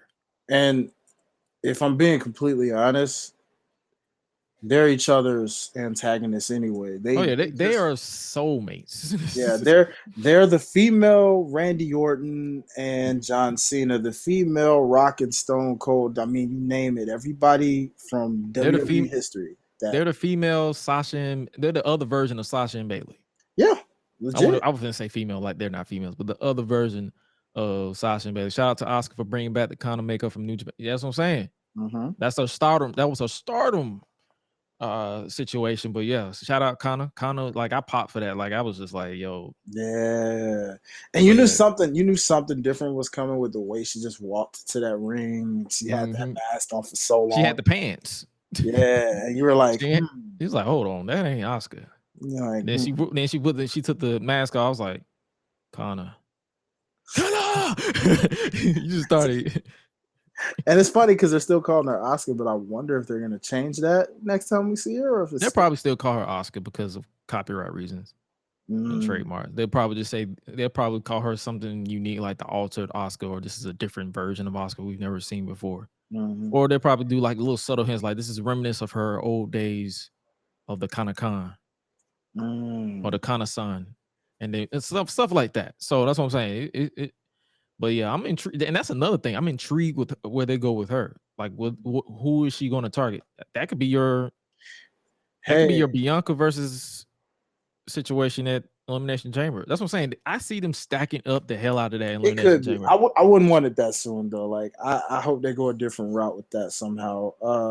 I would give Bianca the pay-per-view off, and just have her be at WrestleMania. I want to say, I don't know. We're gonna figure it out what they do with it. That's the beauty behind it. You don't know, and I'm intrigued with not knowing. I love not knowing. I don't want it to be predictable. Yeah, no, I enjoy that. But shout out to, and that's pretty much our thoughts on Royal Rumble 2023. Let me know if you guys enjoyed that, like we did, because, buddy, it was quite a show. And shout out to those who've been rocking with us. It's literally 2 a.m. This show ended at after midnight. I said the same thing. Look, I said it in my Discord, and I say now, I will hold WWE to the same standards I do AEW. These shows do not need to be this fucking long, because whatever it was that with that concert or performance did not need to happen. What was that? A bathroom break at its finest, ladies and gentlemen. That's what that was. Boy, that was abysmal. Like, throw it away. Yeah. I tell you, I couldn't time a perfect bathroom break better than that. I literally saw that on my screen. Shout out to Peacock for needing commercials, because they did all those promo packages. It was a promo package to that, and I'm like, yo, this is a perfect time for me to stretch, go take a pee break. Let me go refill on my snacks, because by this time my high was already done. Like, it killed my entire high. This entire concert killed my high. So there was nothing else for me to do right there. But this entire show, if you take away that, and honestly, with all due respect to the competitors, if you take away the women's match, not the Rumble match, but the women's match, and if they would have executed it better on the Bray Wyatt LA Knight Pitch Black match, this would have been a perfect show for me. Facts. What would you rate or grade it if you wanted to go that route? I would go for, since we got everything, I would go 7.5 out of 10 because of that main event. That main event brought up, if that main event didn't go down the way that it did, I probably would have given it a solid 5. Okay, no, that's fair. That's fair based off that. I'm gonna go just like a slight point above, like a little half a point above, and just give it a solid 8 on that one. I'd say it was a solid 8, again, mainly in part because of that dramatic, climactic, cinematic type ending that just really put it over the top. Much needed upgrade from what we got last year. It was not one of those that had you just sitting there just waiting for something to make something to happen. And then it ended with Brock pointing to the sign. You was like, well, all right. That was literally us last year. But this year, it makes you intrigued. What they're going to take this bloodline storyline now that Jey Uso has walked out. Roman doesn't have his right hand man. He said all bets are off now with Sami. It's going to be full savage mode on both him and Kevin. So we're basically getting Sami versus Roman at WrestleMania. I mean, not WrestleMania. At Elimination Chamber in Montreal. Cody Rhodes is the Royal Rumble winner. He's. I kind of want to see them. This is something that I hope they do. Do you think they should split the titles? I I'm up for it. I mean, honestly, because and have Cody go after. If we're Because let's say this storyline with Sami Zayn goes past Elimination Chamber, it needs to be for the Universal title. No, I agree. Sammy, if you wanted to give him, I've heard stuff about like WWE rejecting the idea of him being quote unquote the face of a company. Yeah, I saw that Ariel Helwani interview. So yeah, right. But they don't deny him definitely being a world champion. And I mean, if you were gonna do it, this is definitely the time to do it. And the pop he would get from it would be right there with Daniel Bryan at WrestleMania 30 when he won. Because the only way I could see them, how would you see them taking the WWE title off of him without him eating the pin? Do you see authorities stepping in, just saying straight up, "Hey, we need that WWE title back on Raw. You're done." There's authority figures. There's ladder matches if needed. Would you do a ladder match this close to Mania? Like, would you have him come out and just say, "Here's the title. I don't need it anymore," and have that on the line in Elimination Chamber, making it a 2-match Elimination Chamber, or would you just say, unless you're gonna? But then that's what I'm saying. They basically shot themselves in the foot. Because now you have to have Cody versus Roman. Yeah, because you can discipline him if you want, but again, you need a strong enough authority figure because he's already pimped freaking Pierce out. It got to be somebody way stronger than Pierce that's not afraid of Roman. It had to be Triple H himself, basically. Pretty much, he's the only guy. I mean, even though he's retired, right? I mean, the only thing I can say is he's still not intimidated by Roman. I mean, it'd be one of those where it's like you're giving that title up, you're stripped of it because of heinous. You're not defending it. Oh yeah, anything. And he can make whatever he wants up for it. Yeah, he can make up. That's what I'm saying. If they go that route, or they can just, because that's why I'm like, a lot of people ask that legit question: do they risk the chance of the crowd turning on Cody because it's not Sammy? But I feel like if they just execute this Elimination Chamber build to perfection and actually have Roman versus Sammy there, it'll be fine. And see, I'm glad you asked that because I have the same question about the tag team titles, because the thing about it is to get this outcome after what we just saw this past Monday with Sammy stepping in for Jimmy, and then they basically beat Judgment Day and win the titles. Because if it was going to go that route, you could have had them, quote unquote, like accidentally lose. But then I get it. It made the moment stronger, which probably wouldn't have set up Jay doing what he did tonight. So walking away. Yeah. So it was like, do the Usos lose the SmackDown tag team titles? Because they still got that tournament. So that could be their way of losing the SmackDown tag team titles because Jay isn't there. He isn't there. Yeah, like maybe he's off focus and doesn't want to defend them or something. I don't know, and like it's so many, and that could be the way they lose the SmackDown titles, and then they still have the Raw titles. They can probably give it to the Judgment Day again and run it back if they want to. Like that's what I'm saying. I mean, it's so many. Judgment Day is over enough where in Dom's case, it's really mostly Dom and Rhea right now. But Damian sorta. Yeah, sorta. He's on his Scott Hall a little bit. He's channeling that a little bit. I've been seeing it, but mostly Dom and Rhea are carrying Judgment Day for the most part. Most definitely. So, if you want to give them the titles, I'm not mad at it. That's what I'm saying. So it's like, so basically, Roman versus Cody is just a given at this point. It's just set in stone. But it's all about what they do between now and the Elimination Chamber. So much to digest, and it's like that's the point of us being fans. Like, we're not here to shit on it. We're here to be honest with you and let you know, like, hey, this story has our intrigue. I wish the Rhodes family had a deeper root line, because that would be intriguing now that I think about it. The only thing they have is Dustin, and he's in AEW. So they have sisters, but they're not in the business. So it's like, I think, they more so behind the scenes. Like, they help out, but they're not a camera people. See, this would have worked a little bit better if it were a heart almost, because darn near their roots go so deep. Where they'd have been, they're the only other family I can think of that can go like toe for toe. the bloodline because they got just if I'm gonna be honest with you, if they wasn't so obsessed with this cinematic shit, Bray Wyatt could have did it because of the rotundas. true. His daddy literally was right there on Raw 30. No, that's true. I don't know And why his brother is Uncle Howdy. His sister isn't in the business, but she follows it enough. So it's a deep root. Their bloodline is about as thick as the Anoa'i. The only difference is their bloodline is dead.